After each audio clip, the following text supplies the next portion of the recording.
This was a good organization of talks because we're talking about center pivots in the area that we typically wouldn't see through my presentation here. If you look at this picture, it looks like it's from maybe California, Washington, or maybe Nebraska. To your surprise, it's actually from Ohio, from a region, Northwest Ohio, which is known for subsurface drainage, tile drainage in heavy clay soils. And we were surprised to see these systems popping up in Northwest Ohio. And we were wondering what's happening here. Even more surprise, do you know what the water source was? Not groundwater. They don't have enough pumping capacity out of groundwater. They're actually using these creeks, which this farmer has his subsurface drainage draining into that ditch. It's actually a creek, and he pumps water out of that creek. Another zone we're looking at is Southern Ohio. That oval you see there in Southern Ohio, that's basically lower Scioto river basin, and that drains into the Ohio River. And we're seeing a lot of systems popping up in that region. And at least those farmers are able to pump water out of the Scioto River, or they have a good enough groundwater resource that they can pump out. The figure in the middle that you see, it's actually the water withdrawal rates in Ohio. And you can see these regions don't even show up on ag statistics for water withdrawal for irrigation. So we're trying to really see what's happening in Ohio in terms of irrigation, and I'm talking about center pivots for grain crops. So we decided to just at least see what might be the reason these farmers on their own. We don't have irrigation specialists at Ohio State who cater to grain farmers for center pivots. So these are farmers who went on their own and put these systems in. So we said, okay, let's look back 100 years and see what happened. And here is the 100-year average.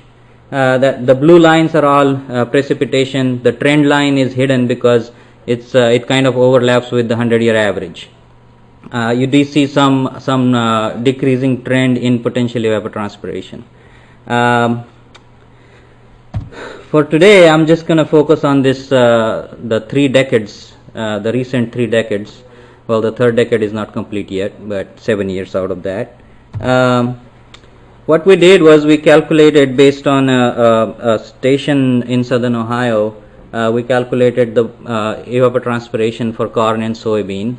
And these are monthly ET rates for corn and soybean. Corn is red, soybean is green, and the dark blue is, you can see, the precipitation during the growing season. You can see there is a deficit of about 2 inches during the growing season. This is 1991 to 2000. So, well, we decided to make it look fancy by putting it on the crop growth stages. And we all probably know that the critical growth stage when the corn is most susceptible to moisture stress is somewhere around these reproductive stages and around tasseling. So this is what happened. We saw that 1991 to 2000, that decade actually showed a significant deficit. But then coming into 2001 to 2010, we actually had even more deficit for these periods. And the most recent data looks like this. Now you can see that deficit still remains towards the end of the season in those reproductive stages. What we think happened is last 3 decades these farmers are seeing yield losses because of these deficits, and maybe that encouraged them to actually go for an irrigation system. So we think that maybe the greater water deficits are definitely a concern for corn in recent decades. And we also looked at the frequency of dry periods, 4, 5, 6, 7 days of continuous dry periods. On average, that frequency hasn't changed, but the whole that number of dry periods is shifting towards that critical growth stage, and that is a concern. And that's probably what likely encouraged those farmers as well.